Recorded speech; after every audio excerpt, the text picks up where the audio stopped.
Good morning, ma'am. Good morning. Good morning, ma'am. Good morning.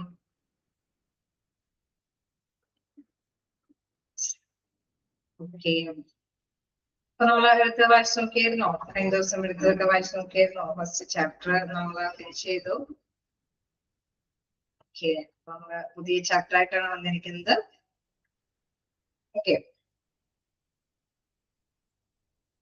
പുതിയ chapter നമുക്കറിയാം performance appraisal ആണ്. Start ചെയ്യാലോ? എന്തെങ്കിലും ഡൗട്ടുകളുണ്ടോ?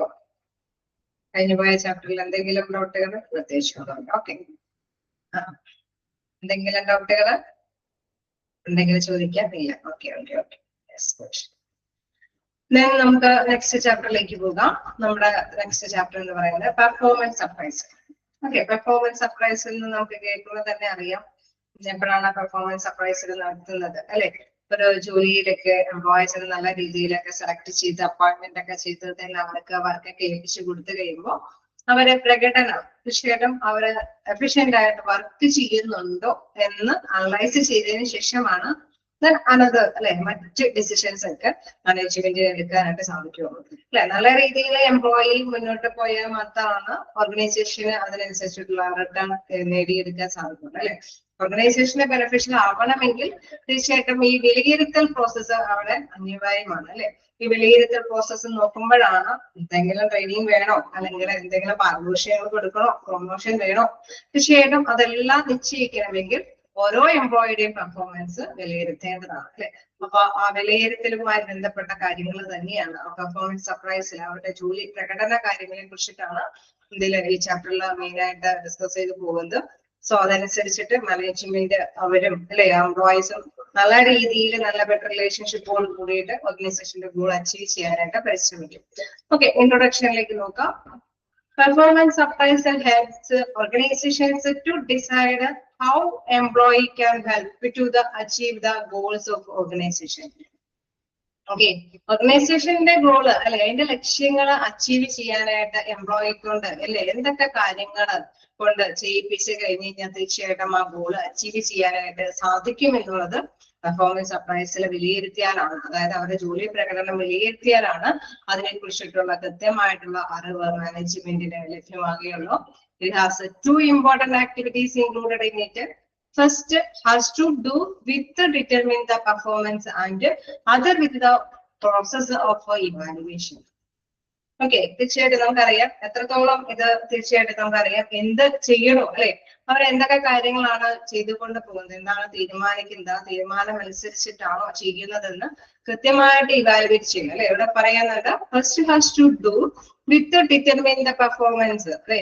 എന്തൊക്കെ കാര്യങ്ങൾ അല്ലെ എത്രത്തോളം അത് നമുക്ക് തീരുമാനങ്ങളൊക്കെ എടുക്കാൻ പറ്റും, പെർഫോമൻസ് എന്താണ് തീരുമാനിക്കുന്നത്, അതായത് അവർ ചെയ്യുന്ന പ്രവൃത്തി എന്താണോ കാണിച്ചു തരുന്നത്. And other with the process of evaluation, ആ പ്രവൃത്തിയിൽ നിന്ന് അത് വിലയിരുത്താനായിട്ട് നമ്മളെ കൊണ്ട് സഹായിക്കുന്നു. തീർച്ചയായിട്ടും വിലയിരുത്തൽ എന്ന് പറയുമ്പോൾ നമുക്കറിയാം കൃത്യമായിട്ടുള്ള മാനദണ്ഡമൊക്കെ വെച്ചിട്ടായിരിക്കും വിലയിരുത്തുന്നത്, അല്ലെ? ഒരു സ്റ്റാൻഡേർഡ് ഫിക്സ് ചെയ്തിട്ടൊക്കെ ആയിരിക്കും എംപ്ലോയീസിനെ ഏതെങ്കിലുമൊക്കെ ജോലി ഏൽപ്പിക്കുന്നത്. സോ അത് വെച്ചിട്ടായിരിക്കും അവർ ഇവാലുവേറ്റ് ചെയ്യുന്നത്. ഞാൻ അങ്ങനെ വിലയിരുത്തിയതിനു ശേഷമാണ് തീർച്ചയായിട്ടും മറ്റ് ഡിസിഷൻസ് ഒക്കെ എടുക്കാനായിട്ട് സാധിക്കുന്നത്. In this unit, the concept of performance appraisal and the process involved in it have been discussed. Okay, തീർച്ചയായിട്ടും നമുക്കറിയാം അവരുടെ പ്രകടനം മെച്ചപ്പെടുത്തുന്നതിന് വേണ്ടിയിട്ടുള്ള കാര്യങ്ങൾക്ക് അല്ലെ പെർഫോമൻസ് അപ്രൈസലിന്റെ കൺസെപ്റ്റ് എന്ന് പറയുന്നത് സങ്കല്പം എന്ന് പറയുന്നത് തന്നെ process involved in have been discussed, അല്ലെ? എന്തൊക്കെ കാര്യങ്ങൾ അതിലേക്ക് ഉൾപ്പെടുത്തണം, അവരെ നന്നായിട്ട് മെച്ചപ്പെടുത്തുന്നതിന് വേണ്ടിയിട്ട് ഓരോ എംപ്ലോയിയുടെയും കഴിവുകൾ അല്ലെങ്കിൽ അവരുടെ അറിവ് അത് മെച്ചപ്പെടുത്തുന്നതിന് വേണ്ടിയിട്ട് എന്തൊക്കെ കാര്യങ്ങൾ ഉൾപ്പെടുത്തണം, അല്ലെങ്കിൽ കുറച്ചും കൂടി അവരെ മോട്ടിവേറ്റ് ചെയ്യാനായിട്ട് എന്തൊക്കെ കാര്യങ്ങൾ ഉൾപ്പെടുത്തണം. സോ അതിനെ കുറിച്ചിട്ടുള്ള ഒരു ഡിസിഷൻ എടുക്കാനായിട്ട് സാധിക്കുന്നു. സോ വിലയിരുത്തൽ നടപ്പാക്കുമ്പോൾ നമുക്കറിയാം നിശ്ചയിച്ച പ്രകാരം കാര്യങ്ങൾ നടക്കുന്നുണ്ടോ എന്ന് ഉറപ്പുവരുത്താൻ സാധിക്കുന്നു. ഞാൻ അതോടൊപ്പം തന്നെ മാറ്റങ്ങൾ എന്തെങ്കിലുമൊക്കെ വേരിയേഷൻസ് വരുത്താനായിട്ട് പറ്റുമോ, അല്ലെ? അതനുസരിച്ചിട്ട് ഗോൾ അച്ചീവ് ചെയ്യാൻ പറ്റുവാണെങ്കിൽ ഗോള് നമുക്ക് ലക്ഷ്യങ്ങൾ കുറച്ചും കൂടി മെച്ചപ്പെടുത്താനായിട്ട് അല്ലെ അത് നേടിയെടുക്കാനായിട്ട് സാധിക്കുമോ എന്നുള്ളത് കൃത്യമായിട്ട് മനസ്സിലാക്കാനായിട്ട് സാധിക്കുന്നു. ഓക്കെ, ഇപ്പൊ പെർഫോമൻസ് അപ്രൈസൽ എന്ന് പറയുന്നത് തീർച്ചയായിട്ടും നമുക്കറിയാം അല്ലെ കഴിഞ്ഞ ചാപ്റ്ററുകളിലൊക്കെ നമ്മൾ ഡിസ്കസ് ചെയ്തു പോയ കാര്യങ്ങളൊക്കെ തന്നെയാണ്. അതായത് ജോലിയെ ഇവാലുവേറ്റ് ചെയ്യുന്ന ഒരു പ്രോസസ്സാണ് അവിടെ നന്നായി നടക്കുന്നത്. അതില് പ്രധാനമായിട്ടും രണ്ട് കാര്യങ്ങൾക്കാണ് പ്രാധാന്യം വരുന്നത്. ഒന്ന്, എത്രത്തോളം അല്ലെ ആ ഒരു ഓർഗനൈസേഷന് വേണ്ടിയിട്ട് സഹായിക്കും, ഇൻ കേസ് അവരെ കുറച്ചും കൂടി മെച്ചപ്പെടുത്താൻ വേണ്ടിയിട്ട് എന്തൊക്കെ കാര്യങ്ങൾ ഉൾപ്പെടുത്താനായിട്ടും സാധിക്കും. അങ്ങനെ പ്രത്യേകമായിട്ടുള്ള രണ്ട് കാര്യങ്ങൾ അതിൽ നിന്ന് മനസ്സിലാക്കിയെടുക്കാനായിട്ട് സാധിക്കും. ഓക്കെയാണോ?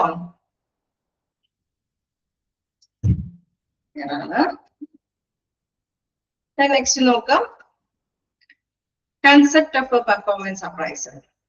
എന്താണ് കൺസെപ്റ്റ് ഓഫ് പെർഫോമൻസ് അപ്രൈസൽ പറയുന്നത്? അതായത് നമ്മൾ ഈ പറഞ്ഞ മാത്രമേയുള്ള സങ്കല്പങ്ങൾ അല്ലെ, രണ്ട് ടേം ആയിട്ടാണ് ഇവിടെ കൈകാര്യം ചെയ്യുന്നത്. ഫസ്റ്റ് ഓഫ് ഓൾ എന്താ പറയുന്നത്, വാട്ട് ഈസ് പെർഫോമൻസ്, നെക്സ്റ്റ് പറയുന്നത് what is appraisal.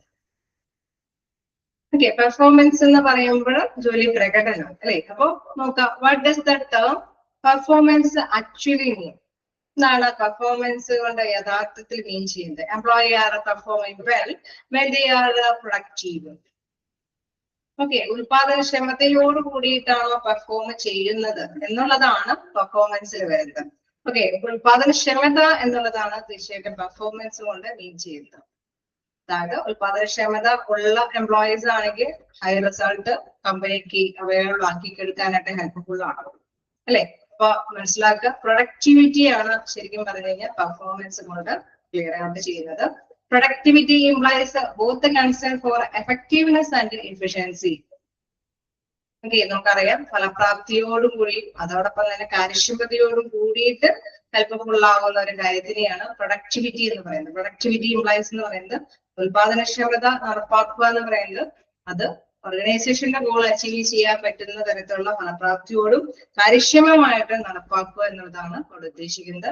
That refers to goal accomplishment.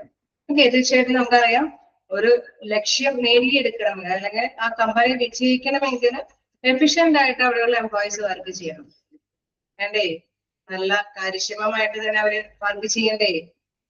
ഇതിന്റെ പേരിലെ അലസമായിട്ടൊക്കെ വർക്ക് ചെയ്ത് അവർക്ക് ലക്ഷ്യം നേടിയെടുക്കാൻ പറ്റുമോ? ഇല്ല അല്ലെ. അപ്പൊ തീർച്ചയായിട്ടും കാര്യക്ഷമമായിട്ട് അവര് അല്ലെ ഗോള് അച്ചീവ് ചെയ്യണമെങ്കിൽ നല്ല കാര്യക്ഷമമായിട്ട് തന്നെ അവര് വർക്ക് ചെയ്യേണ്ടതാണ്.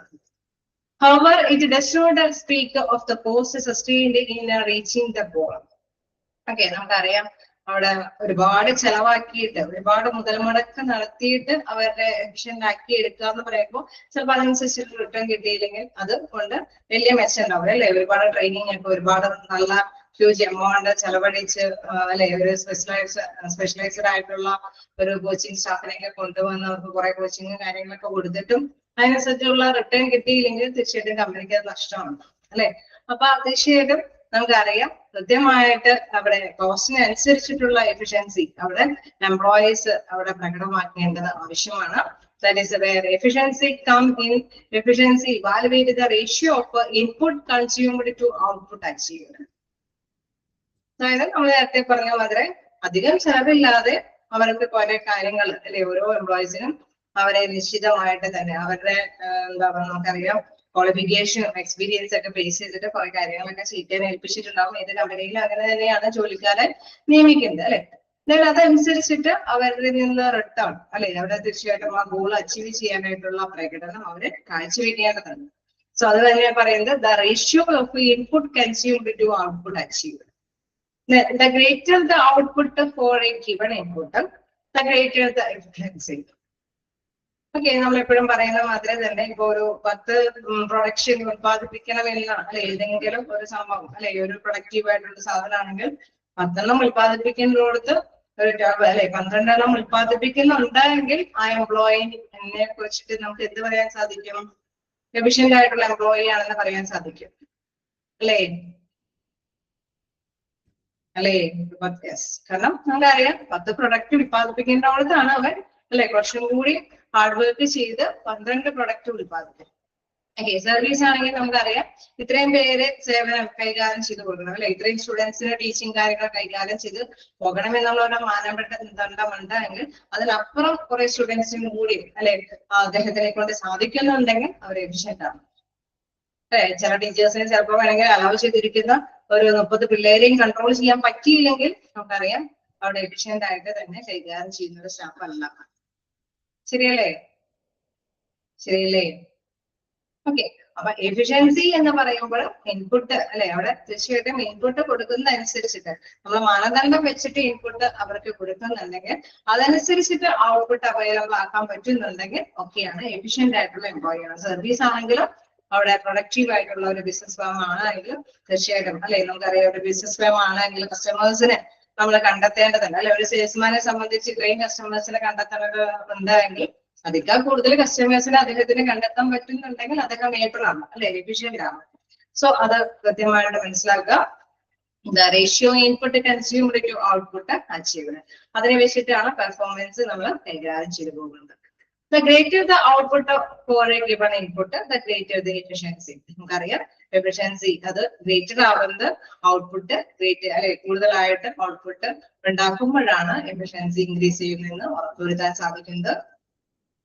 Then it is not desirable to have an objective measure of productivity, such as hard data on effectiveness, the number of unit produced, or a percent of offense solved, etc. Okay. നമുക്കറിയാം പല ബിസിനസ്സിനും പല രീതിയിലുള്ള കാര്യങ്ങൾ വെച്ചിട്ടാണ് അല്ലെ. ചിലപ്പോൾ productive ആയിട്ടുള്ള ഒരു ബിസിനസ് ഫേം ആയിരിക്കാം, അല്ലെങ്കിൽ സർവീസ് ഓറിയന്റഡ് ആയിരിക്കാം, അല്ലെങ്കിൽ കുറെ ടാസ്കുകളൊക്കെ കൈകാര്യം ചെയ്ത് പോകണമെന്നായിരിക്കാം അല്ലെ. ഇവിടെ നോക്കുമ്പോൾ it is not desirable to have objective measure productivity. Okay, നമ്മൾ ഒബ്ജക്റ്റീവ്സ് അതിന്റെ ഉത്പാദനക്ഷമത നമ്മളെ മനസ്സിലാക്കുന്നത് തീർച്ചയായിട്ടും നമുക്കറിയാം അതിന്റെ ഫലപ്രാപ്തിയിലൂടെയാണ് നമുക്ക് മനസ്സിലാക്കാനായിട്ട് സാധിക്കുന്നത്.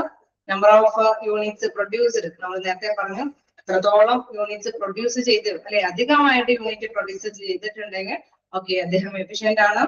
ഇൻ കേസ് ചിലപ്പോൾ ഒരുപാട് പ്രോബ്ലംസ് സോൾവ് ചെയ്യാനായിട്ടുള്ള ഒരു പ്രൊസീജിയർ ആണ് ഒരു എംപ്ലോയിയിൽ നിക്ഷിപ്തമായിരിക്കണമെങ്കിൽ അദ്ദേഹത്തിന് കൂടുതൽ കാര്യങ്ങൾ കൈകാര്യം ചെയ്യാനായിട്ട് ലഭ്യമാണ് എങ്കിൽ അദ്ദേഹം എഫിഷ്യന്റ് ആണ്. ഓക്കെ, ഇപ്പൊ തീർച്ചയായിട്ടും നമുക്കറിയാം ഈ എഫിഷ്യൻസി മനസ്സിലാക്കുക എന്ന് പറയുന്നതും അല്ലെ, അത് എളുപ്പത്തിൽ നമുക്ക് ഗ്രഹിക്കാൻ പറ്റണമെന്നില്ല അല്ലെ. Then average cost per unit or a ratio of a sales volume to number of call made, etc. Okay, നമുക്കറിയാം വിവിധ ബിസിനസ് ഫേമിനെ വിവിധ രീതിയിൽ തന്നെയായിരിക്കും ഈ എഫിഷ്യൻസി എന്താണെന്ന് മനസ്സിലാക്കാനായിട്ട് സാധിക്കുന്നത്. ഒരു സർവീസ് ഓറിയന്റഡ് ആണെങ്കിൽ അവർക്ക് കൺട്രോളബിൾ ആയിട്ടുള്ള പേഴ്സണെ ആയിരിക്കും വിലയിരുത്തുന്നത്. അതേസമയം പ്രോഡക്റ്റ് ഓറിയന്റഡ് ആണെങ്കിൽ ചിലപ്പോൾ പ്രോഡക്റ്റിന്റെ ഉൽപ്പന്നത്തിന്റെ ബേസിലായിരിക്കും അവിടെ എഫിഷ്യൻസി മനസ്സിലാക്കിയൊക്കെ പോകുന്നത്. Okay, in addition to productivity, as measured in terms of effectiveness and efficiency. Okay, അപ്പൊ നമുക്കറിയാം ഈ പ്രൊഡക്ടിവിറ്റിയെ നമ്മൾ മെഷർ ചെയ്യുമ്പോൾ നമുക്ക് ഉൽപാദനക്ഷമത അത് ഫലപ്രാപ്തിയോട് കൂടിയിട്ട് അല്ലെ, നമ്മൾ ചെലവഴിക്കുന്ന ആ ഒരു ഫണ്ടിനെ അനുസരിച്ചിട്ടുള്ള റിട്ടേൺ കിട്ടണം. ഓക്കെ, നമ്മളിപ്പോ ഒരുപാട് റിസ്ക് എടുത്ത് റിക്രൂട്ട്മെന്റിനും സെലക്ഷനും ഇന്റർവ്യൂവിനും എല്ലാത്തിനും നല്ല റിസ്ക് എടുത്തു, ഒരുപാട് ഫണ്ട് ചെലവഴിച്ചു, അതിനനുസരിച്ചിട്ടുള്ള ട്രെയിനിങ് കാര്യങ്ങളൊക്കെ അവർക്ക് അവൈലബിൾ ആക്കി, അങ്ങനെ ഒരുപാട് എക്സ്പെൻസ് കൈകാര്യം ചെയ്ത് ഈ പറഞ്ഞ റിസ്കുകളെല്ലാം തന്നെ എഫക്റ്റീവ് ആണെങ്കിൽ മാത്രമാണ് അല്ലെ. അതുകൊണ്ടാണ് അവിടെ എഫക്റ്റീവ്നെസ് വരുന്നത്. ഓക്കെ, ഇത്തരത്തിലുള്ള സ്റ്റെപ്പുകൾ അല്ലെ, ഈ ഒരു നല്ല കാര്യങ്ങൾ ഒരു കൃത്യതയോടെയുള്ള എംപ്ലോയിയെ കണ്ടെത്താൻ വേണ്ടിയിട്ട് ഒരുപാട് സ്റ്റെപ്പ് ബൈ സ്റ്റെപ്പ് ആയിട്ടുള്ള കാര്യങ്ങൾക്ക് ഒരുപാട് ഫണ്ടൊക്കെ ചെലവഴിക്കുന്നുണ്ടെങ്കിൽ അത് ഫലപ്രാപ്തിയിലാവുന്നത് തീർച്ചയായിട്ടും നമുക്കറിയാം അവരുടെ ആ ഒരു എംപ്ലോയിയുടെ എഫേർട്ട് കൊണ്ടാണ്. ആ എംപ്ലോയി പ്രകടമാക്കുന്ന ആ റിസൾട്ടിൽ നിന്നാണ് നമുക്കത് മനസ്സിലാക്കാനായിട്ട് സാധിക്കുന്നത്. ഓക്കെ, എഫിഷ്യൻസി നമ്മൾ മനസ്സിലാക്കുന്നത് അല്ലെ, അവിടെ കാര്യക്ഷമമായിട്ടുള്ള എംപ്ലോയി ആണെന്ന് മനസ്സിലാക്കുന്നത് തീർച്ചയായിട്ടും അവരുടെ പ്രകടനത്തിൽ നിന്നാണ്. ഓക്കെ, അപ്പൊ നമ്മൾ റിസ്ക് എടുത്ത ഈ നടപടികളൊക്കെ എഫക്റ്റീവ് ആണെന്ന് നമുക്ക് ഉറപ്പുവരുത്താൻ സാധിക്കും. ഓക്കെ, ചില ഓർഗനൈസേഷനിൽ ഒരുപാട് റിസ്ക് ഒന്നും എടുക്കില്ല അല്ലെ. ആരെങ്കിലും ഒക്കെ ജസ്റ്റ് ഒന്ന് ഫോൺ കോൺടാക്ട് അല്ലെങ്കിൽ ഏതെങ്കിലും രീതിയിൽ അപ്ലിക്കേഷൻസ് കിട്ടി അവരെ അപ്പോയിന്റ്മെന്റ് അങ്ങനെ ചെയ്ത് അവരെ കൊണ്ട് നമ്മൾ ഡ്യൂട്ടിയൊക്കെ ചെയ്ത് നോക്കുമ്പോൾ അവര് നല്ല രീതിയിൽ പ്രകടനമാകുന്നുണ്ടെങ്കിൽ തീർച്ചയായിട്ടും നമുക്കറിയാം അവര് ഒരുപാട് റിസ്ക് എടുക്കാതെ തന്നെയാണ് ഇത്രയും എഫിഷ്യന്റ് ആയിട്ടുള്ള എംപ്ലോയിയെ കണ്ടെത്തിയത്. അതേസമയം നമ്മൾ നേരത്തെ പറഞ്ഞ മാതിരി റിക്രൂട്ട്മെന്റിനും സെലക്ഷനും എല്ലാത്തിനും നല്ല ഹ്യൂജ് ആയിട്ടുള്ള ഒരു എമൗണ്ടും കാര്യങ്ങളൊക്കെ ചെലവഴിച്ചിട്ടുണ്ടെങ്കിൽ അത് ഫലപ്രാപ്തിയിലാവുന്നത് എവിടെയാണ്, ആ റിസൾട്ട് അല്ലെ, ആ ഒരു എംപ്ലോയിൽ നിന്നുള്ള റിസൾട്ട് വരുമ്പോഴാണ്. സോ എഫക്റ്റീവ്നെസ്സും എഫിഷ്യൻസിയും എല്ലാം നമുക്ക് കൃത്യമായിട്ട് മെഷർ ചെയ്യാനായിട്ട് സാധിക്കുന്നത് ഈ പ്രകടനത്തിലൂടെയാണ്. ഓക്കെ, ക്ലിയർ ആവുന്നല്ലേ? ഓക്കെ അല്ലേ? യെസ്. ഓക്കെ, അപ്പൊ എഫക്റ്റീവ്നെസ് എന്തുകൊണ്ടാ വന്നെന്നുള്ളത് ഓർത്ത് വെക്കുക. നമ്മള് അതിൽ ആ ഒരു കാര്യത്തിന് വേണ്ടിയിട്ട് എത്രത്തോളം റിസ്ക് എടുത്തോ അത് ഫലപ്രാപ്തി കണ്ടെത്തുന്നത് നമ്മുടെ ഈ പെർഫോമൻസിലാണ് അല്ലെ. എഫിഷ്യൻസി എന്ന് പറയുന്നത് നമുക്കറിയാം, കാര്യക്ഷമമായിട്ട് ആ എംപ്ലോയീസ് റിസൾട്ട് കാഴ്ചവെക്കുന്നുണ്ട് എന്ന് തീർച്ചയായിട്ടും നമുക്കറിയാം. ആ ഒരു പ്രകടനം ഫലവത്താണെന്ന് നമുക്ക് മനസ്സിലാക്കാനായിട്ട് സാധിക്കും. Performance also include personal data such as measures of accidents, turn over, absence and delay. വീണ്ടും നമുക്ക് മെഷർ ചെയ്യാനായിട്ട് സാധിക്കും. നമ്മൾ ഈ ചെലവഴിച്ച കാര്യങ്ങൾ വെച്ച് മെഷർ ചെയ്യുന്നുണ്ട്. ഓക്കെ, ആ എംപ്ലോയിനെ ഒക്കെ ആണെന്ന് മനസ്സിലാക്കുന്നുണ്ട്. എംപ്ലോയിയുടെ ഫലപ്രദമായിട്ടുള്ള കാര്യക്ഷമമായിട്ടുള്ള പ്രവർത്തനം കൊണ്ട് നമ്മൾ ആ ഒരു പെർഫോമൻസ് മനസ്സിലാക്കുന്നുണ്ട്. വീണ്ടും മനസ്സിലാക്കേണ്ട മറ്റൊരു കാര്യം എന്ന് പറയുമ്പോൾ മെഷർ ഓഫ് ആക്സിഡൻസ്. ഓക്കെ, ഇവര് നന്നായിട്ട് തന്നെ കാര്യങ്ങളൊക്കെ കൊടുത്ത് അല്ലെ, നന്നായിട്ട് വർക്കൊക്കെ ഏൽപ്പിച്ചു കൊടുത്ത് അല്ലെ, നമുക്കറിയാം ഫാക്ടറികളിലും കാര്യങ്ങളിലൊക്കെ ആണെങ്കിൽ കുറച്ച് റിസ്ക് ഹാൻഡിൽ ചെയ്യേണ്ടതുണ്ടാവും അല്ലെ. അപ്പൊ ആ റിസ്കിന്റെ ഇടയിൽ ഇടയ്ക്കിടയ്ക്ക് ഇങ്ങനെ ആക്സിഡന്റും കാര്യങ്ങളൊക്കെ ഒപ്പിച്ച് അല്ലെ വരുന്ന പോകുന്നുണ്ടെങ്കിൽ തീർച്ചയായിട്ടും അവർക്ക് നല്ല രീതിയിൽ തന്നെ പെർഫോം ചെയ്യാൻ പറ്റുന്നില്ല അല്ലെ എന്നാണ് നമുക്ക് മനസ്സിലാക്കാനായിട്ട് സാധിക്കും. എല്ലാത്തിനും ഒരുപോലെയുള്ള ഡ്യൂട്ടികളായിരിക്കില്ല എല്ലാ എംപ്ലോയീസിനും അല്ലെ. റിസ്ക് എടുത്ത് കൈകാര്യം ചെയ്യുന്ന ഡ്യൂട്ടികളിൽ ഏർപ്പെടുന്ന എംപ്ലോയീസ് തീർച്ചയായിട്ടും പ്രൊഡക്ഷനൊക്കെ അവർക്ക് ചിലപ്പോൾ ഉത്പാദിപ്പിക്കാനൊക്കെ ആയിട്ട് പറ്റുന്നുണ്ടാവും. പക്ഷെ ആ റിസ്കിന്റെ ഇടയിൽ ഇടയ്ക്കിടയ്ക്ക് ആക്സിഡൻസും കാര്യങ്ങളൊക്കെ കൊണ്ടുവരുന്നുണ്ടെങ്കിൽ തീർച്ചയായിട്ടും നമുക്കറിയാം ആ എംപ്ലോയീസിനെ കുറിച്ചിട്ട് അല്ലെ, ആ എംപ്ലോയീസിനെ നോക്കുമ്പോൾ എഫിഷ്യൻസി ഉണ്ടെങ്കിൽ കൂടി ചില കാര്യങ്ങളിൽ അവർക്ക് ആ ഒരു അല്ലെ കാര്യങ്ങൾ കീപ്പ് ചെയ്ത് പോകാനായിട്ട് പറ്റുന്നില്ല. അപ്പൊ തീർച്ചയായിട്ടും മെഷേഴ്സ് ഓഫ് ആക്സിഡൻസിൽ നിന്ന് നമുക്ക് പെർഫോമൻസ് ഇവാലുവേറ്റ് ചെയ്യാം. Turn over. ഓക്കെ, നമ്മൾ ഈ പറഞ്ഞ മാതിരി എഫിഷ്യന്റ് ആണ് എന്നുള്ളത് അല്ലെ നമ്മൾ മനസ്സിലാക്കുമ്പോൾ ഇൻ കേസ് അവരെ നന്നായിട്ട് തന്നെ ഉത്പാദനക്ഷമമായിട്ട് തന്നെ വർക്ക് ചെയ്ത് കൊണ്ടുവരുമ്പോഴായിരിക്കും ചിലപ്പോൾ ആ കമ്പനിയിൽ നിന്ന് വിട്ടുപോകാനൊക്കെ ഇവർ കഴിയുന്നത്. അങ്ങനെ വരുമ്പോഴും റിസ്ക് ആണ് അല്ലെ. അവർ ഇത്രയും ബുദ്ധിമുട്ടി റിസ്ക് എടുത്ത് എംപ്ലോയീസിനെ കണ്ടെത്തി അപ്പോയിന്റ്മെന്റ് ഒക്കെ നിർവഹിച്ച് അല്ലെ ആ എംപ്ലോയിനെ നമ്മുടെ ജോലിയിലൊക്കെ ഏർപ്പെടുത്തി കഴിയുമ്പോഴായിരിക്കും ചിലപ്പോൾ അവർ അവിടെ നിന്ന് വിട്ടുപോകുന്നത്. സോ അങ്ങനെ വിട്ടുപോകുമ്പോഴും നമുക്ക് മനസ്സിലാക്കാൻ സാധിക്കും ഈ ചെലവഴിച്ച കാര്യങ്ങളൊന്നും ഈ പെർഫോമൻസിലേക്ക് എത്തിപ്പെടാൻ പറ്റിയില്ല എന്നുള്ളത്. അതുപോലെ തന്നെ അബ്സെൻസ് അല്ലെ, എപ്പോഴെപ്പോഴും അബ്സെൻസും കാര്യങ്ങളൊക്കെ വരുമ്പോഴും പെർഫോമൻസ് മോശമാണെന്ന് നമുക്ക് കണ്ടെത്താനായിട്ട് സാധിക്കും. എന്ത് കാര്യവും നമുക്ക് സ്പീഡിൽ നമുക്ക് അതിന്റെ റിട്ടേൺസ് ഹാൻഡിൽ ചെയ്യാൻ പറ്റുന്നില്ലെങ്കിലും അതായത് ഡിലേ ആകുമ്പോഴും പെർഫോമൻസിൽ നിന്ന് നമുക്ക് അത് കൃത്യമായിട്ട് മനസ്സിലാക്കാനായിട്ട് സാധിക്കും. ഓക്കെ, അപ്പൊ പെർഫോമൻസ് എന്ന് പറയുന്നത് ഇവാലുവേറ്റ് ചെയ്യാൻ വ്യത്യസ്ത രീതികളുണ്ട്. അതായത് ചെലവഴിച്ചതനുസരിച്ചിട്ട് റിട്ടേൺ ഉണ്ടോ, ഫലപ്രാപ്തിയുള്ള അല്ലെ കാര്യക്ഷമമായിട്ടുള്ള ഒരു എംപ്ലോയി ആണോ. അതേപോലെ തന്നെ നമുക്കറിയാം ആക്സിഡൻസ് ഒക്കെ ഇടയ്ക്കിടയ്ക്ക് വന്നു പോകുന്നുണ്ടെങ്കിൽ പെർഫോമൻസിൽ നമുക്ക് വാല്യൂ ചെയ്യാനായിട്ട് സാധിക്കും. ടേൺ ഓവർ, വിട്ടുപോകുന്ന നിരക്ക്, കൊഴിഞ്ഞു പോകുന്ന നിരക്ക്, അബ്സെൻസ്, എപ്പോഴെപ്പോഴും അബ്സെൻസ് വരുമ്പോഴും അതേമാതിരി തന്നെ വർക്കുകളൊക്കെ നമ്മൾ വിചാരിച്ച സമയത്തിലേക്ക് എത്തിപ്പെടുന്നില്ലെങ്കിൽ തീർച്ചയായിട്ടും നമുക്കറിയാം ആ പെർഫോമൻസ് എന്ന് പറയുന്നത് ഗുഡ് പെർഫോമൻസ് ആയിട്ട് നമുക്ക് ഇവാലുവേറ്റ് ചെയ്യാനായിട്ട് സാധിക്കില്ല. ശരിയല്ലേ? ആണോ? ശരിയാണ്. സോ പ്രൊഡക്ടിവിറ്റി മെഷർ ചെയ്യുന്നത് ഏതൊക്കെ രീതിയിലാണെന്ന് ജസ്റ്റ് ഒന്ന് not ചെയ്തേരെ. Productivity as measured in terms of effectiveness and efficiency.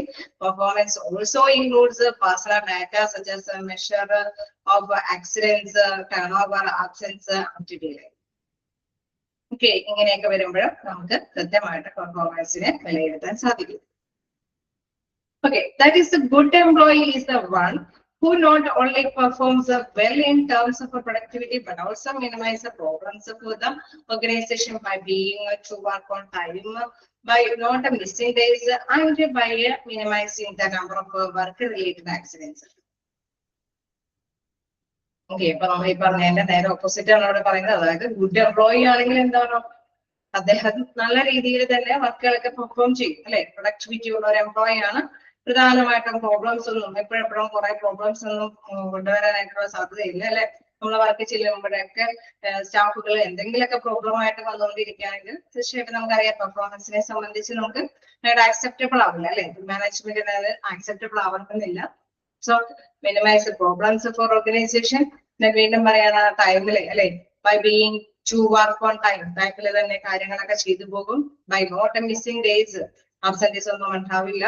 And by minimising the number of work related accidents. ആക്സിഡൻസുകളും അല്ലെ നമുക്കറിയാം വർക്ക് റിലേറ്റഡ് ആയിട്ടുള്ള ആക്സിഡൻസിനെയൊക്കെ കുറച്ചു കൊണ്ടുവരുന്ന എംപ്ലോയീസ് ആയിരുന്നു. സോ അങ്ങനെയുള്ള എംപ്ലോയീസിനെ നമുക്ക് എങ്ങനെ ഡിസൈഡ് ചെയ്യാൻ സാധിക്കും? In the term of productivity ഉള്ള എംപ്ലോയി ആണ് ഡിസൈഡ് ചെയ്യാനായിട്ട് സാധിക്കും. ഓക്കെ, എന്താണ് പ്രൊഡക്ടിവിറ്റി ഉള്ളതൊക്കെയാണോ?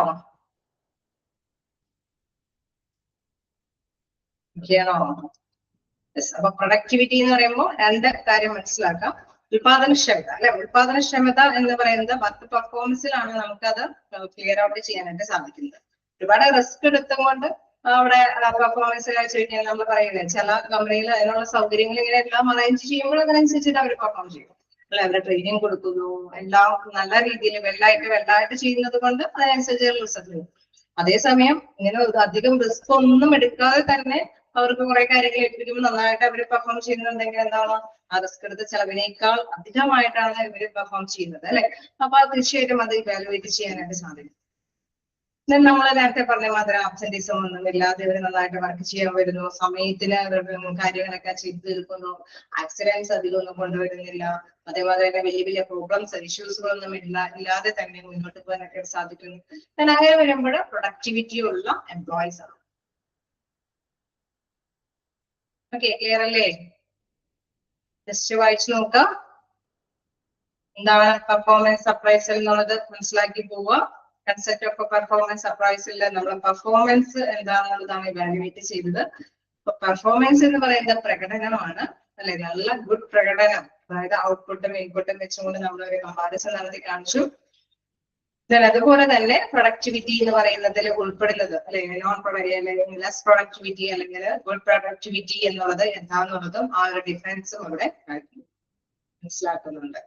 ഈ പാരഗ്രാഫിലൂടെ തന്നെ നമുക്കത് ക്ലിയർ ആയിട്ട് ഗ്രഹിക്കാനായിട്ട് സാധിക്കും. ഗുഡ് പ്രൊഡക്ടിവിറ്റി എന്താണ് അല്ലെ, ലോ പ്രൊഡക്ടിവിറ്റി എന്താണ് അല്ലെ, ഏറ്റവും മോശം പ്രൊഡക്ടിവിറ്റി എന്താണെന്ന് മീൻ ചെയ്യുന്നത് എന്ന് കൃത്യമായിട്ട് മനസ്സിലാക്കാൻ സാധിക്കും. ജസ്റ്റ് ഒന്ന് വായിച്ചു നോക്കുക.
ഓക്കെ, അടുത്ത പോയിന്റിലേക്ക് പോവാനോ?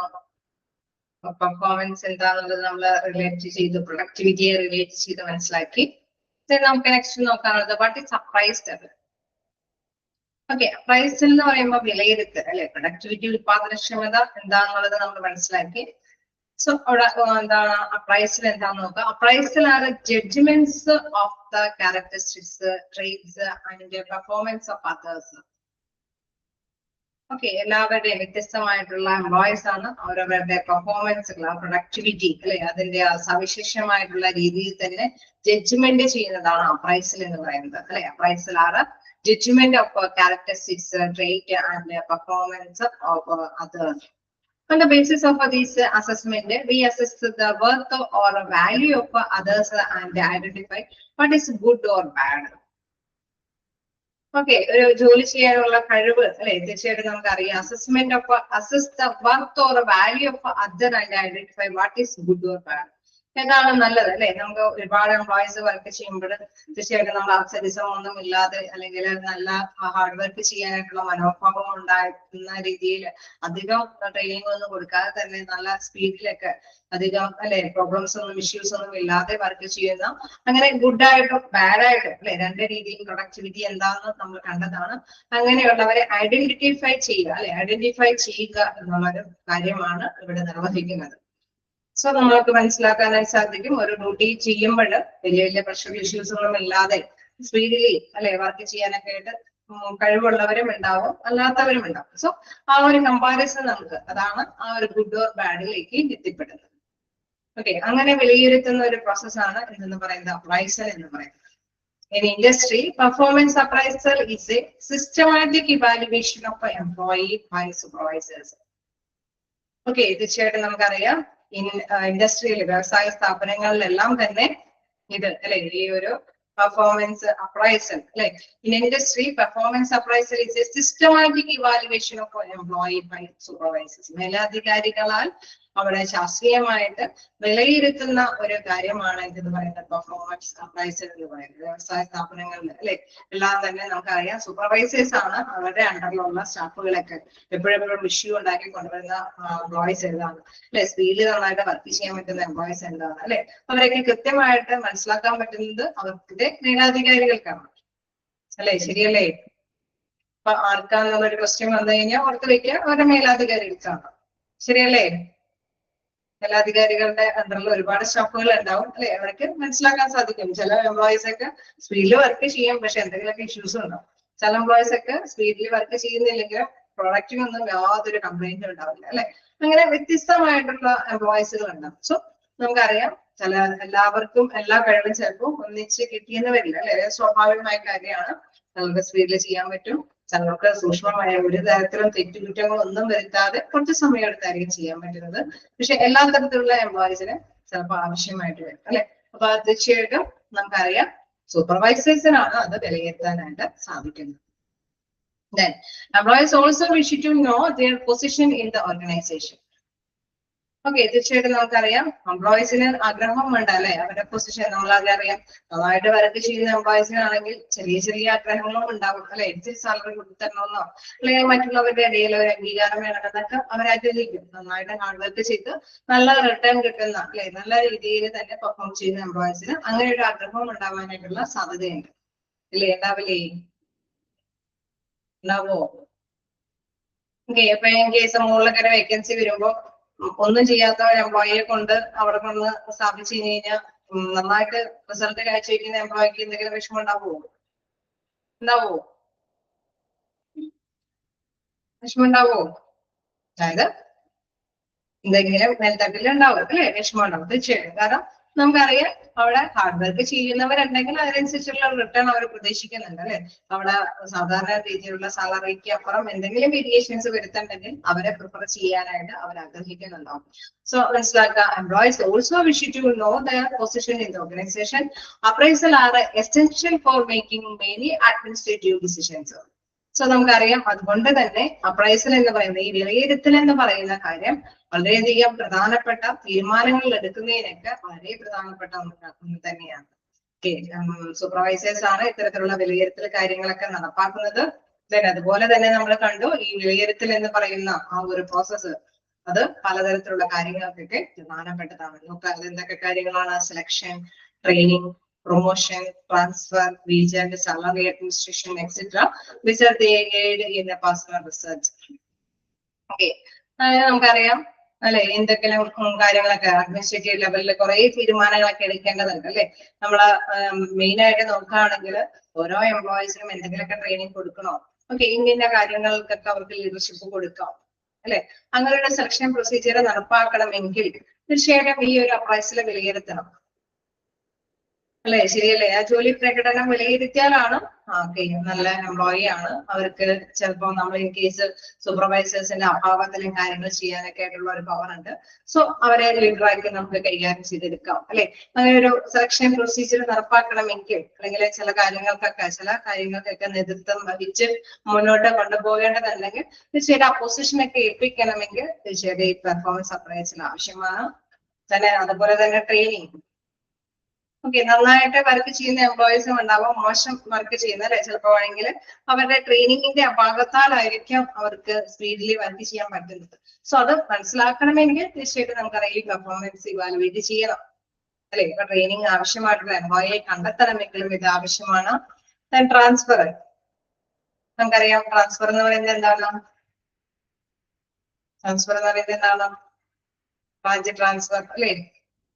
നമുക്കറിയാം വ്യത്യസ്ത ബ്രാഞ്ചിലേക്കൊക്കെ എംപ്ലോയീസിനെ ഷിഫ്റ്റ് ചെയ്യുന്നത് അല്ലെ. റെസ്പോൺസിബിലിറ്റിയിലോ സാലറിയിലോ ഒന്നും വേരിയേഷൻസ് ഒന്നും ഇല്ലാതെ തന്നെ എംപ്ലോയീസിനെ വേണമെങ്കിൽ ചിലപ്പോൾ ആണെങ്കിൽ നിയറസ്റ്റ് ആയിട്ടുള്ള പ്ലേസിൽ ഷിഫ്റ്റ് ചെയ്യാനൊക്കെ ഉണ്ട് അല്ലെ.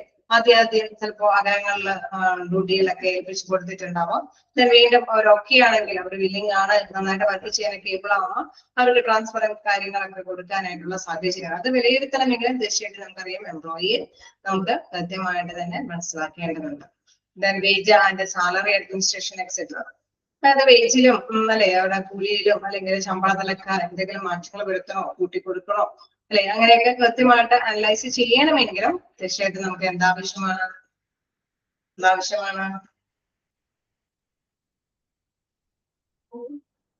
വേജ് കൂട്ടി കൊടുക്കണമെങ്കിൽ അല്ലെ, സാലറി കൂട്ടി കൊടുക്കണമെങ്കിൽ ഒക്കെ എന്ത് ആവശ്യമാണ്? അപ്രൈസൽ ആവശ്യമാണ് അല്ലെ. പെർഫോമൻസ് അപ്രൈസൽ ആവശ്യമാണ്, ഈ വിലയിരുത്തൽ ആവശ്യമാണ്, ഈ ജഡ്ജ്മെന്റ് ആവശ്യമാണ് അല്ലെ. എങ്കിൽ മാത്രമാണ് ഓക്കെ ഈ എംപ്ലോയി ഇപ്പൊ 10 എണ്ണം ഉത്പാദിപ്പിക്കുന്ന സ്ഥാനത്ത് 12 എണ്ണം ഉത്പാദിപ്പിക്കുന്നുണ്ട്, സോ അവർക്ക് വില അല്ലെ സാലറി കൂട്ടി കൊടുക്കുന്നതിൽ തെറ്റില്ല. ദെൻ അങ്ങനെ കൂട്ടി കൊടുക്കുമ്പോഴാണ് അവരുടെ മൈൻഡിലും ഹാപ്പി ആവുന്നത് അല്ലെ, ആ എംപ്ലോയിയുടെ മൈൻഡിലും ഹാപ്പി ആവുന്നത്. അവർ കുറച്ചും കൂടി ഹാർഡ് വർക്ക് ചെയ്യാനൊക്കെ ആയിട്ട് സന്നദ്ധ കാണിക്കുന്നത്, അല്ലെങ്കിൽ ആ കമ്പനി തന്നെ നിലനിന്ന് പോകാനൊക്കെ ആയിട്ടുള്ള സന്നദ്ധ പ്രകടമാക്കുന്നത്. So then വീണ്ടും പറയുന്നത് besides they aid in personal research. ഇത് കൂടാതെ പേഴ്സണൽ റിസർച്ചുകൾ അല്ലെ എന്തെങ്കിലുമൊക്കെ വ്യക്തിപരമായിട്ടൊക്കെ ഗവേഷണങ്ങളൊക്കെ ഓർഗനൈസേഷന് അതിൻ്റെതായിട്ടുള്ള എന്തെങ്കിലും ഡെവലപ്മെന്റ് കാര്യങ്ങൾക്കൊക്കെ വേണ്ടിയിട്ട് എന്തെങ്കിലും ഗവേഷണങ്ങളൊക്കെ നടത്തണമെങ്കിലും തീർച്ചയായിട്ടും പെർഫോമൻസ് അപ്രൈസൽ നടത്തേണ്ടത് ആവശ്യമാണ്. ഓക്കെ, എന്തൊക്കെ കാര്യത്തിനാണ് പെർഫോമൻസ് അപ്രൈസൽ മതിയായി തീരൂ എന്ന് പറയുന്നതെന്ന് ചോദിച്ചു കഴിഞ്ഞാൽ ഓക്കെ അല്ലേ? Selection, training, promotion, transfer, region, salary, administration and personal research. Okay. ആരാണ് അപ്രൈസൽ നടത്തുന്നത് എന്നുള്ളത് കാര്യങ്ങൾ നമ്മൾ മനസ്സിലാക്കി. സൂപ്പർവൈസേഴ്സ് ആണ്, ഇതിനൊക്കെ വേണ്ടിയിട്ടാണ് നമ്മൾ പെർഫോമൻസ് അപ്രൈസൽ നടത്തുന്നത് മനസ്സിലാക്കി. ഓക്കെ, എന്താണ് അപ്രൈസൽ എന്നുള്ളത് കൃത്യമായി ഓക്കെ അല്ലേ? കണ്ടിന്യൂ ചെയ്യാമോ? Okay. Performance appraisal, this is a methodical and objective way of a judgment. The relative worth of ability of an employee in performing his task. Okay, തീർച്ചയായിട്ടും നമുക്കറിയാം ഇതൊരു ജഡ്ജ്മെന്റ് ആണ് അല്ലെ. അത് കൃത്യമായിട്ട് തന്നെയാണ് മെൻഷൻ ചെയ്യുന്നത്. ഇതൊരു സിസ്റ്റമാറ്റിക് ആയിട്ടുള്ള ജഡ്ജ്മെന്റ് ആണ്. പറയുന്നുണ്ട് എബിലിറ്റി, എംപ്ലോയിയുടെ പെർഫോമൻസിന്റെ കഴിവ് വികസിപ്പിക്കുന്നതിന് അല്ലെ, relative worth of ability of an employee in performing his task. അദ്ദേഹത്തിന്റെ ടാസ്ക് അച്ചീവ് ചെയ്യുന്നതിന് അല്ലെ, അവർ ഏൽപ്പിച്ചിരിക്കുന്ന കാര്യങ്ങളൊക്കെ അച്ചീവ് ചെയ്യുന്നതിന് കഴിവ് വർദ്ധിപ്പിക്കുന്നതിനൊക്കെ ഇത് പ്രധാനപ്പെട്ട ഒരു കാര്യം തന്നെയാണ്. Performance appraisal helps to identify those who are performing their assigned task well and those who are not and the reason for such performance. Okay, തീർച്ചയായും നമുക്കറിയാം ഇത് കൃത്യമായിട്ട് നമുക്ക് കമ്പയർ ചെയ്ത് അല്ലെ ആർക്കാണ് പറ്റുന്നത്, ആർക്കൊക്കെയാണ് പറ്റാത്തത് എന്ന് കൃത്യമായിട്ട് മനസ്സിലാക്കാൻ സാധിക്കും. ഇൻ കേസ് പെർഫോമൻസ് നന്നായിട്ട് പ്രകടമാക്കാൻ പറ്റാത്തവർക്ക് വേണമെങ്കിൽ ട്രെയിനിങ്ങും കാര്യങ്ങളും കൊടുക്കാം, നന്നായിട്ട് പറ്റുന്നവർക്കാണെങ്കിലും പ്രൊമോഷനും കാര്യങ്ങളൊക്കെ കൊടുക്കാനായിട്ട് സാധിക്കും. ഓക്കെ, അപ്പൊ വിലയിരുത്തൽ ഉണ്ടെങ്കിൽ രണ്ട് കാര്യങ്ങൾ കൈകാര്യം ചെയ്ത് പോകാനായിട്ട് മാനേജ്മെന്റിനെ അത് സഹായിക്കുന്നുണ്ട്. ഒന്നാമതായിട്ട് എംപ്ലോയിയെ ബൂസ്റ്റപ്പ് ചെയ്ത് അല്ലെ കുറച്ചും കൂടി മോട്ടിവേറ്റ് ചെയ്ത് അവരെ ആ കമ്പനിയെ തന്നെ നിലനിർത്താനും നന്നായിട്ട് ഹാർഡ് വർക്ക് ചെയ്യാനായിട്ടും പ്രേരക ഘടകമായിട്ട് നിലകൊള്ളാൻ സാധിക്കുന്നു. അതോടൊപ്പം തന്നെ കുറച്ചും കൂടി അല്ലെ എംപ്ലോയി കുറച്ചും കൂടി പെർഫോമൻസ് താഴ്ന്ന എംപ്ലോയീസ് ഒക്കെ ആണെങ്കിൽ അവരുടെ പ്രകടനം മെച്ചപ്പെടുത്താനായിട്ട് പല ട്രെയിനിങ് പാക്കേജുകളൊക്കെ വേണോ അല്ലെ, അതൊക്കെ തീരുമാനിച്ച് അതൊക്കെ അവിടെ അവർക്ക് അവൈലബിൾ ആക്കാനായിട്ടുള്ള കാര്യങ്ങൾ സൃഷ്ടിക്കാനായിട്ടും അത് ഹെൽപ്ഫുൾ ആണ്. ഓക്കെ, ക്ലിയർ അല്ലേ? നമ്മൾ നേരത്തെ പറഞ്ഞ കാര്യം തന്നെയാണ്. അപ്പൊ അത്രയും കാര്യങ്ങൾ, അതായത് നമ്മൾ എന്താണ് അപ്രൈസൽ എന്താണെന്ന് മനസ്സിലാക്കി, then എന്താണ് പെർഫോമൻസ് എന്നുള്ളത് മനസ്സിലാക്കിയത്. പെർഫോമൻസ് എന്ന് പറയുമ്പോൾ നമ്മൾ മനസ്സിലാക്കാൻ പ്രൊഡക്ടിവിറ്റിയുമായിട്ട് കണക്റ്റഡ് ആണ്. അതായത് വലിയ അപകടങ്ങളൊന്നും വരുത്താതെ, വലിയ ഇഷ്യൂസുകളൊന്നും വരുത്താതെ, വിചാരിച്ച എക്സ്പെൻസിനനുസരിച്ചുള്ള റിട്ടേൺ തരുന്നുണ്ടെങ്കിൽ, ഇൻപുട്ടിനനുസരിച്ചുള്ള ഔട്ട്പുട്ട് അവിടെ അച്ചീവ് ചെയ്യാൻ പറ്റുന്നുണ്ടെങ്കിൽ അതിന് നമുക്കൊരു എന്താണ് എഫിഷ്യന്റ് ആയിട്ടുള്ള എംപ്ലോയി ആണെന്ന് നമുക്ക് കണ്ടെത്താനൊക്കെ ആയിട്ട് സാധിക്കുന്നു. അതുമായി ബന്ധപ്പെട്ട് നമ്മുടെ എഫക്റ്റീവ്നെസ്സും എഫിഷ്യൻസിയും അല്ലെ, അതേപോലെ തന്നെ അതിന്റെ ബാഡും ഗുഡുമായിട്ടുള്ള കുറെ കാര്യങ്ങളൊക്കെ ജസ്റ്റ് കണ്ടു. അപ്രൈസൽ എന്താണെന്നത് ജഡ്ജ്മെന്റ് ആണെന്ന് മനസ്സിലാക്കി. ഈ ജഡ്ജ്മെന്റ് ഇങ്ങനെ നടത്തുന്നത് കൊണ്ട് അതിൻ്റെതായിട്ടുള്ള ഗുണങ്ങളുണ്ട്. ട്രെയിനിങ് കാര്യങ്ങളൊക്കെ കൊടുക്കാൻ പറ്റുന്നതോടൊപ്പം തന്നെ പ്രൊമോഷനും കാര്യങ്ങളൊക്കെ കൊടുത്ത് അവർ മോട്ടിവേറ്റ് ചെയ്യാനും അതുകൊണ്ട് ഹെൽപ്പ് കൊടുക്കാം. ഓക്കെ അല്ലേ? ജസ്റ്റ് വായിച്ച് നോക്കാം.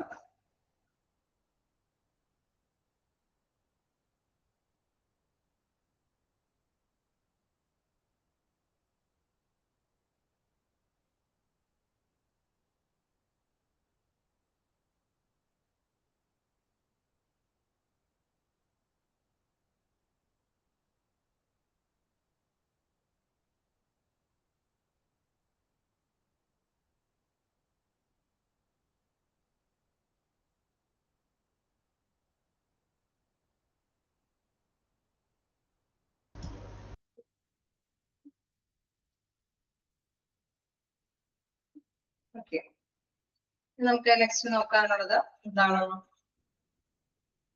ഗോൾ അല്ലെ, goal of performance appraise. Goal of performance appraise എന്ന് പറയുമ്പോൾ പെർഫോമൻസ് അപ്രൈസലിന്റെ അതിന്റെ പ്രധാനപ്പെട്ട ലക്ഷ്യം എന്താണ് അല്ലെ നോക്കാം. Conducting performance appraisal on employees performance should be more than a simple check list of do's and don'ts അല്ലെ. അതായത് ചെയ്യേണ്ടത് അല്ലെ, അവിടെ ചെയ്യേണ്ടതും ചെയ്യേണ്ടാത്തതുമായ കാര്യങ്ങൾ അത് കൃത്യമായിട്ട് മനസ്സിലാക്കാനായിട്ട് ഈ പെർഫോമൻസ് അപ്രൈസിൽ മതിയായി തീരും. Performance evaluation should serve as A vigorous component and one that of interest to both the organization and the employees. Okay, തീർച്ചയായിട്ടും ഇതുകൊണ്ട് ഇരുകൂട്ടർക്കും ഗുണമാണ് അല്ലെ. അവിടെ ഓർഗനൈസേഷനും ഗുണമാണ്, എംപ്ലോയീസിനും ഇതുകൊണ്ട് ഗുണമാണ്. ഓക്കെ, എംപ്ലോയീസ് ഹാർഡ് വർക്ക് ചെയ്യുന്നുണ്ട് എങ്കിൽ അത് മനസ്സിലാക്കാനായിട്ട് തൊഴിലുടമയ്ക്ക് സാധ്യമാകുന്ന ഇങ്ങനെ പെർഫോമൻസ് അപ്രൈസൽ നടത്തുമ്പോഴാണ്. ഓർഗനൈസേഷൻ ആണെങ്കിലും നമുക്കറിയാം ഇന്ന എംപ്ലോയീസിനെ കൊണ്ട് ഇന്ന കാര്യങ്ങൾ ചെയ്യിക്കാൻ സാധിക്കും, അല്ലെങ്കിൽ അവർക്ക് കുറച്ചും കൂടി അല്ലെ അവിടെ കുറച്ചും കൂടി കാര്യങ്ങളൊക്കെ അറേഞ്ച് ചെയ്ത് കൊടുക്കേണ്ടതുണ്ട്. തീർച്ചയായിട്ടും നമുക്കത് കൈകാര്യം ചെയ്തെടുക്കാനായിട്ട് ഇതുകൊണ്ട് സാധിക്കുന്നു അല്ലെ. മെയിൻ ആയിട്ടുള്ള ഗോൾ എന്ന് പറയുന്നത് തീർച്ചയായിട്ടും നമുക്കറിയാം എന്തൊക്കെയാണ് ചെയ്യേണ്ടതും ചെയ്യേണ്ടാത്തതും അല്ലെ എന്നുള്ളത് കൃത്യമായിട്ട് മനസ്സിലാക്കുക. അതായത് നല്ലതും ചീത്തയും തിരിച്ചറിയാൻ തീർച്ചയായിട്ടും നമുക്കറിയാം. നല്ലതിനെ മാത്രം നിലനിർത്തിയിട്ട് ചീത്തയെ അവോയ്ഡ് കളയുക എന്നുള്ളതല്ല ഇവിടെ ഉദ്ദേശം. കേസ് ആ ചീത്തയെ ഏറ്റവും കൂടി നല്ലതാക്കി എടുക്കാനായിട്ട് എന്തൊക്കെ കാര്യങ്ങൾ ചെയ്യാൻ പറ്റും എന്നുള്ളതും തീരുമാനിക്കാനായിട്ട് ഓർഗനൈസേഷനെ സംബന്ധിച്ചത് ഗുണകരമാണ്. From the organization perspective, sound performance appraisal can ensure that correct work is being done. Work that assists in meeting a department goals simply put. Okay, തീർച്ചയായിട്ടും നമുക്കറിയാം കറക്റ്റ് ആയിട്ട് എന്തൊക്കെ കാര്യങ്ങളാണ് ചെയ്തു പോകേണ്ടതെന്ന് കൃത്യമായിട്ട് അല്ലെ നമുക്ക് മനസ്സിലാക്കാൻ സാധിക്കുന്നു. കാരണം സൗണ്ട് പെർഫോമൻസ് അപ്രൈസൽ നടത്തിയാല് തീർച്ചയായിട്ടും അപ്പോ ഒരുപാട് കേസ് ഒരു 10 പേരില് നമ്മളൊരു ഇവാലുവേഷൻ നടത്തുമ്പോൾ അല്ലെ സൂപ്പർവൈസേഴ്സിന്റെ കീഴില് ഉള്ള 10 സ്റ്റാഫുകളെ ഇവാലുവേറ്റ് ചെയ്യുമ്പോൾ അതില് 8 പേരും നന്നായിട്ട് വർക്ക് ചെയ്യുന്നുണ്ട്, നല്ല പ്രൊഡക്ടിവിറ്റിയോട് കൂടിയിട്ടാണെങ്കിൽ തീർച്ചയായിട്ടും നമുക്കറിയാം ഈ ഇംപ്ലിമെന്റ് ചെയ്തിരിക്കുന്ന രീതികളൊക്കെ വലിയ കുഴപ്പമില്ലാത്ത. അതേസമയം ഈ 10 പേരിൽ 2 പേർക്ക് മാത്രമാണ് കൈകാര്യം ചെയ്യാൻ പറ്റുന്നുള്ളൂ, വിചാരിച്ച സ്റ്റാൻഡേർഡിലേക്ക് മാനദണ്ഡത്തിലേക്ക് എത്താൻ പറ്റുന്നുള്ളൂവെങ്കിൽ അവിടെ അവർക്ക് അവൈലബിൾ ആക്കിയിരിക്കുന്ന കാര്യങ്ങളിൽ എന്തെങ്കിലും വേരിയേഷൻസ് അല്ലെ മാറ്റിയേ പറ്റൂ. ഓക്കെ, അപ്പൊ ഡിസൈഡ് ചെയ്യാൻ സാധിക്കും ഈ ഒരു കാര്യം കൊണ്ട് അല്ലെ. അവിടെ എംപ്ലോയീസിന്റെ ആ ഒരു പെർഫോമൻസ് അതിന്റെ വേർതിരിവ് മാത്രമല്ല മനസ്സിലാക്കേണ്ടത്, ഓർഗനൈസേഷനും എന്തെങ്കിലും ചേഞ്ചസ് വരുത്തേണ്ടതുണ്ടോ എന്നും ക്ലിയർ ആയിട്ട് മനസ്സിലാക്കാനായിട്ട് സാധിക്കുന്നു അല്ലെ. അതുകൊണ്ട് തന്നെ പറയുന്നത് ഇൻഡസ്ട്രി അല്ലെ ഇവിടെ പറയുന്നുണ്ട് പെർഫോമൻസ് ഇവാലുവേഷൻ ഷുഡ് സെർവ് അല്ലെ ഒരു എന്താണ് വിഗ്രോയസ് കമ്പോണന്റ്, പ്രധാനപ്പെട്ട ഒരു കമ്പോണന്റ് ആണ്. അതായത് one that is interest to both the organisation and the employee. From the organisation perspective അവരുടെ ധാരണകൾ അല്ലെ sound performance appraisal can ensure that correct work is being done. Correct ആയിട്ടാണ് വർക്കുകളൊക്കെ ഏൽപ്പിച്ചൊക്കെ കൊടുത്തേക്കുന്നത് ശരിയാണ് എന്ന് അവരുടെ ധരിച്ചു വെച്ചിരിക്കുന്ന ധാരണകളൊക്കെ ശരിയാണെന്ന് ഉറപ്പുവരുത്താനായിട്ട് സാധിക്കും. കാരണം നമുക്കറിയാം ഈ കമ്പാരിസൺ നടത്തിയപ്പോൾ ഭൂരിഭാഗം എംപ്ലോയീസിനും എഫിഷ്യന്റ് ആയിട്ട് വർക്ക് ചെയ്യാൻ പറ്റിയിട്ടുണ്ടെങ്കിൽ ഓക്കെയാണ്.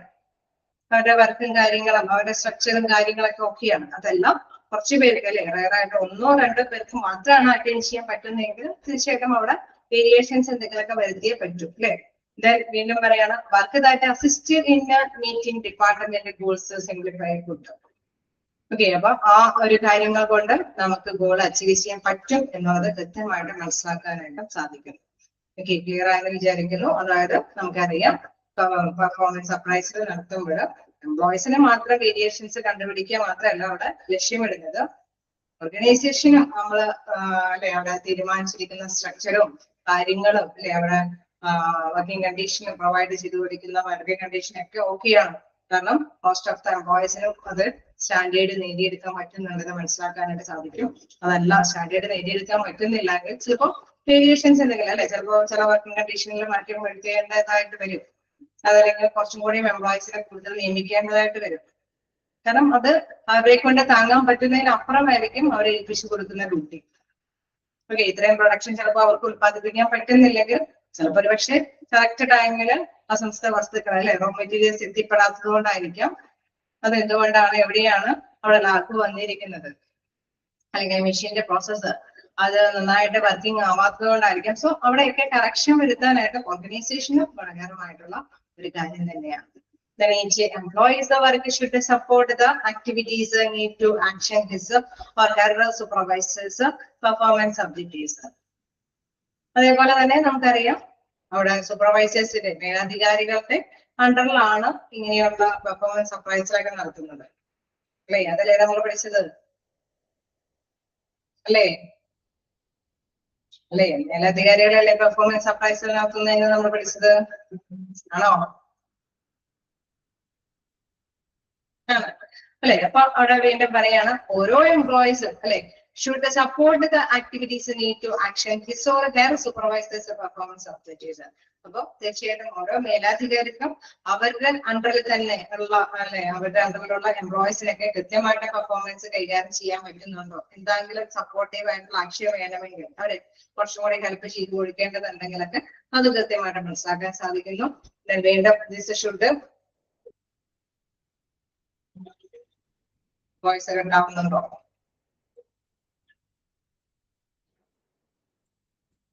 ഇല്ല, ചിലപ്പോ സംതിങ് എന്തെങ്കിലും ഇഷ്യൂ ആയിരിക്കും കേട്ടോ. ഓക്കെയാണോ? ഓക്കെ, അപ്പൊ അവിടെ വീണ്ടും നോക്കാം. ഞാൻ ചോദ്യം ചോദിച്ച് നിർത്തിയായിരുന്നു, അപ്പോഴായിരിക്കും ചിലപ്പോ കേൾക്കാറുള്ളത്. ഓക്കെ, അപ്പൊ നമുക്ക് നോക്കാം എന്താണ് each employees should support the activities need to action his or her supervisors performance objectives.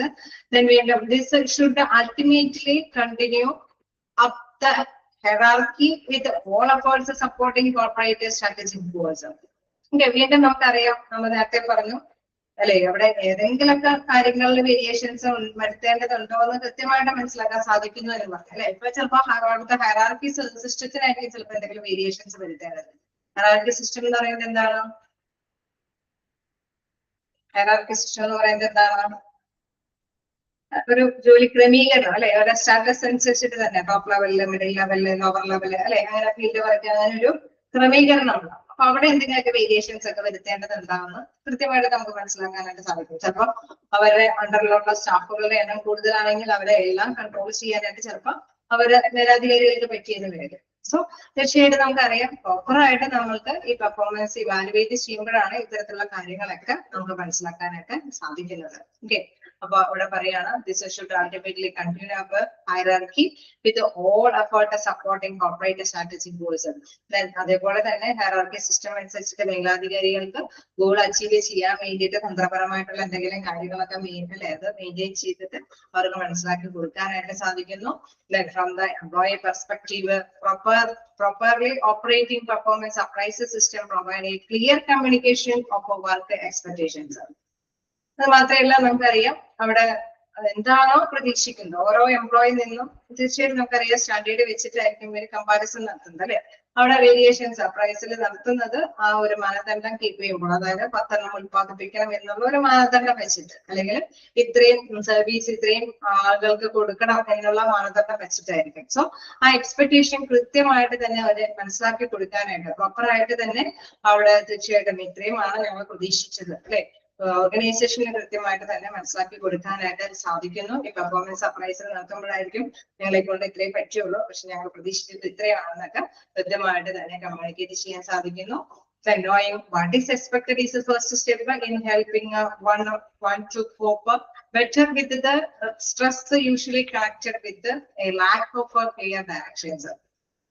Okay, first step നമുക്കറിയാം, ഇവരെ പ്രതീക്ഷിച്ച രീതിയിൽ തന്നെ എക്സ്പെക്ട് ചെയ്ത രീതിയിൽ തന്നെ അവർക്ക് എത്താൻ പറ്റിയില്ലെങ്കിൽ ക്ലിയർ ആയിട്ട് ഡയറക്ഷൻ കൊടുക്കാം അല്ലെ. സൂപ്പർവൈസേഴ്സ് ഹൈറാർക്കി സിസ്റ്റം അനുസരിച്ചിട്ടുള്ള മേലധികാരികൾക്ക് അവർക്ക് ഡയറക്ഷൻ ഒക്കെ കൊടുക്കാം.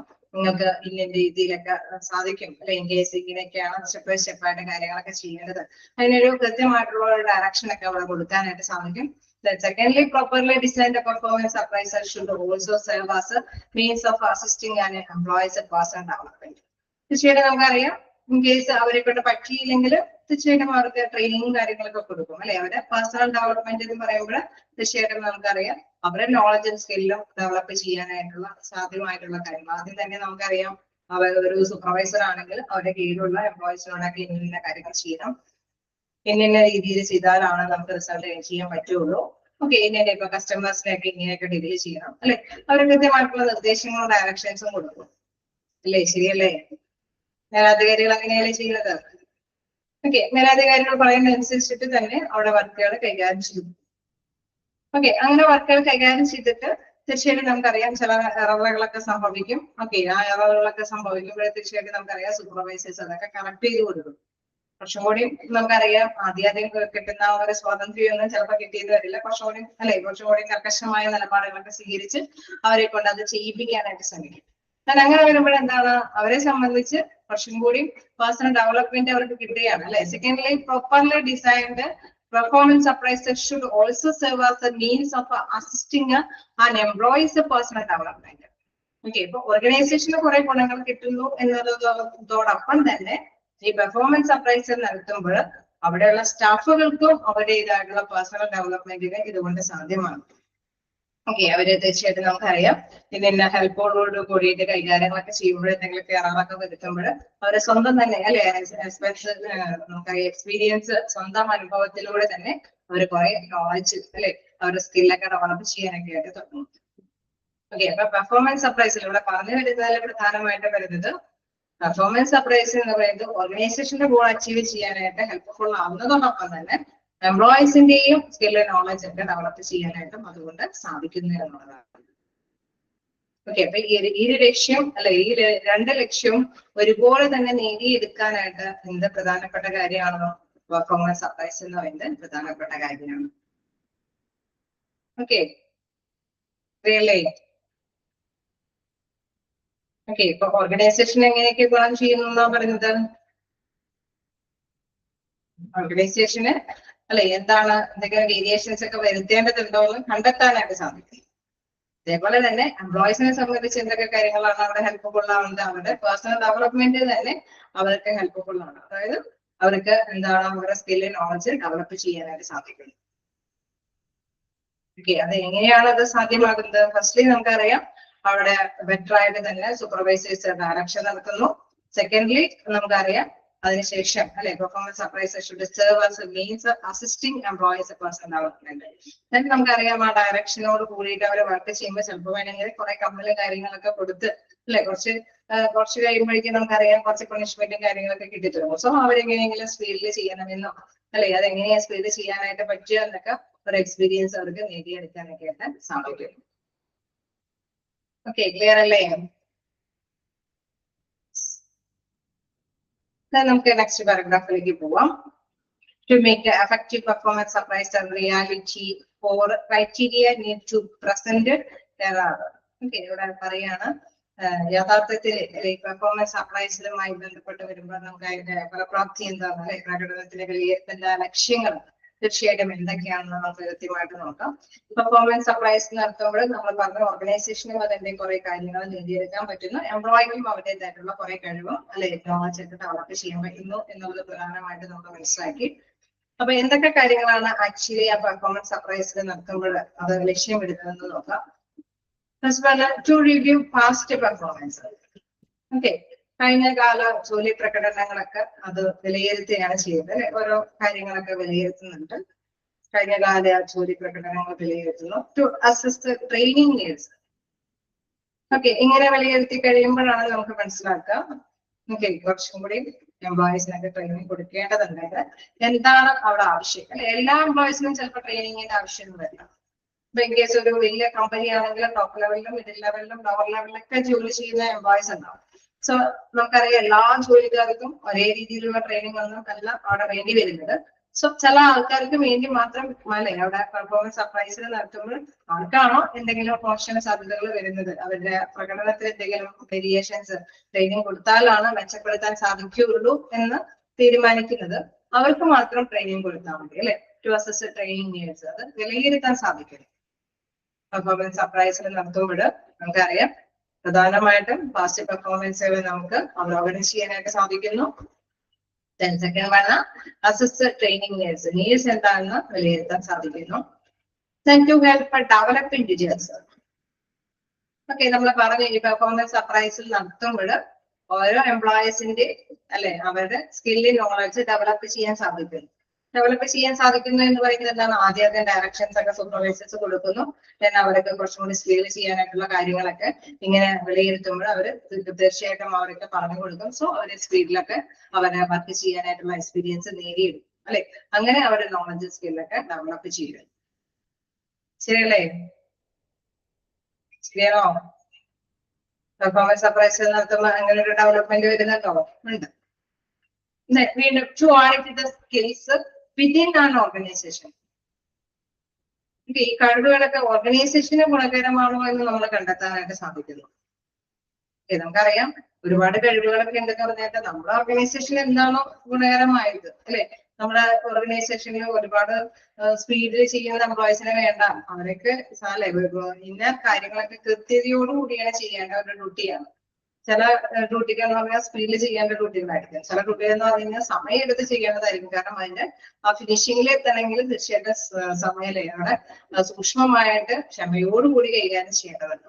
സോ അതെന്താണെന്ന് വെച്ചത് കൃത്യമായിട്ട് ആ സ്കില്ല് അല്ലെ, to audit the skill within an organisation, നമ്മുടെ ഓർഗനൈസേഷനിൽ എന്ത് സ്കില്ലാണ് വേണ്ടതെന്ന് കൃത്യമായിട്ട് വിലയിരുത്താൻ സാധിക്കും.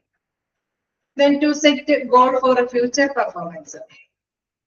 ഓക്കെ, ഫ്യൂച്ചർ അല്ലെ ഭാവിയിലെ പ്രകടനത്തിന് എന്തൊക്കെ കാര്യങ്ങൾ വേണ്ടി വരും, നമ്മളിപ്പോ കുറച്ചും കൂടെ ഡെവലപ്പ് ചെയ്യാനായിട്ട് ഉദ്ദേശിക്കുകയാണ്. ഓക്കെ, അങ്ങനെ വരുമ്പോൾ എന്തൊക്കെ കാര്യങ്ങൾ കൂടി ചിലപ്പോൾ കുറച്ചും കൂടി കാര്യങ്ങൾ ഇങ്ങനെ പഠിച്ചിൽ നിന്ന് അല്ലെ അനുഭവജ്ഞാനത്തിൽ നിന്നായിരിക്കും കുറച്ചുകൂടി കാര്യങ്ങളൊക്കെ ഇംപ്ലിമെന്റ് ചെയ്യും, മെഷീൻ ഇംപ്ലിമെന്റ് ചെയ്യേണ്ടതുണ്ടാവും.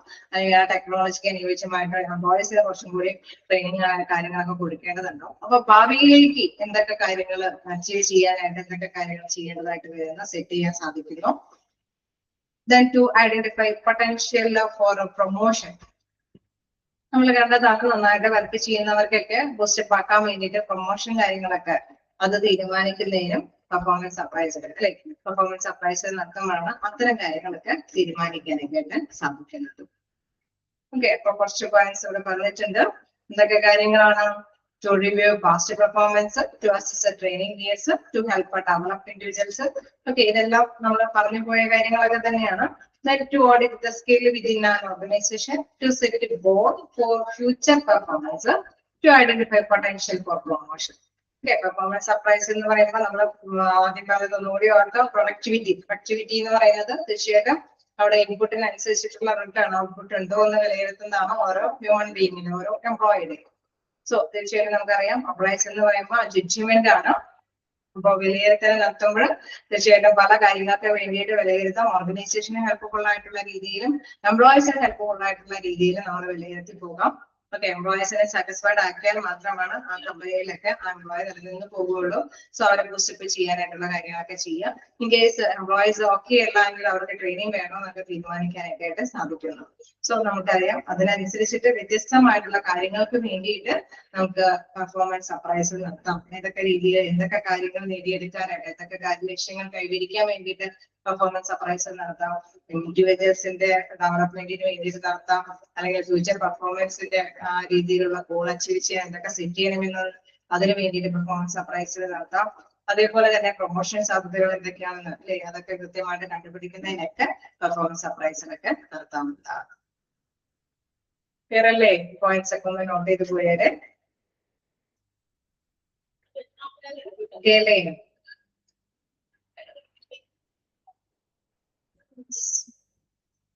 താഴേക്ക് പോവാലോ,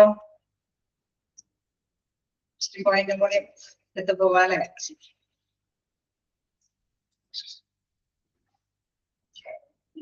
അതൊന്നോ ജസ്റ്റ് ഒന്നോ ആ പാരാഗ്രാഫോടുകൂടി ഇതൊന്നും തീരും.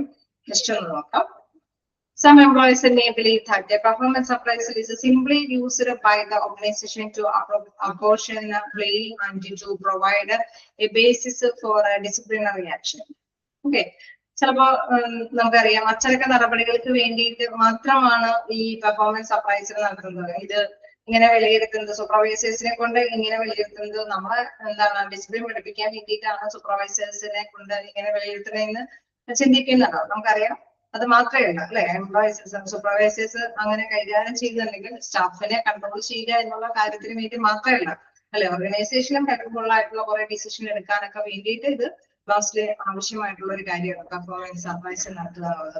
നമ്മൾ കണ്ട് മനസ്സിലാക്കി എന്തുകൊണ്ട് എന്തൊക്കെ കാര്യങ്ങൾക്ക് വേണ്ടിയിട്ടാണ് ഈ പെർഫോമൻസ് അപ്രൈസൽ നടത്തണേന്ന്. They see it as the stick that the management has introduced with which to apportion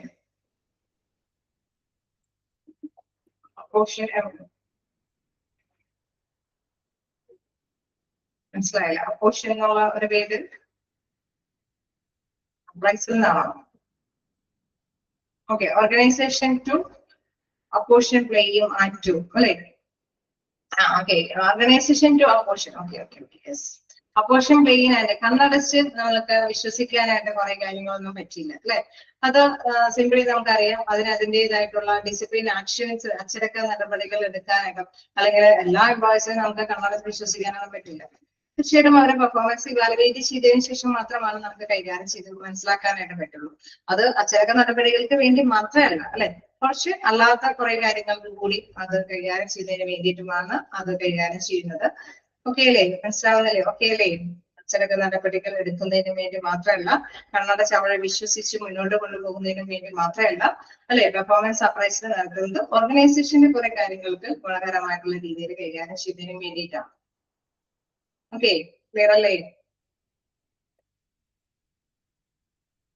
okay, then they see it as a stick that the management has introduced with which to beat people. നമുക്ക് എന്തായാലും ഈ ഒരു paragraph കേൾക്കാൻ പറ്റില്ല. Okay, അതുപോലെ ഞങ്ങൾ വായിച്ചു നോക്കുക. എന്തെങ്കിലും ഡൗട്ടുകളാണെങ്കിൽ ചോദിക്കാം. ഒരു മിനിറ്റോടെ ഉള്ളൂ, എനിക്ക് നെക്സ്റ്റ് ക്ലാസ് ഉണ്ട്. അപ്പോ ജസ്റ്റ് ഒന്ന് വായിച്ചു നോക്കാം. എന്തായാലും ഈ പാരഗ്രാഫ് നെക്സ്റ്റ് ടൈമിലോ തന്നെ സ്റ്റാർട്ട് ചെയ്യാം. സമയം ജസ്റ്റ് നോക്കിയില്ല, മോനെ വായിച്ചു നോക്കാം. എവിടെയെങ്കിലും ഡൗട്ടുകളൊക്കെ ഉണ്ടെങ്കിൽ ചോദിച്ചു പോവാം.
ഓക്കെ, വായിച്ചു നോക്കിയോ?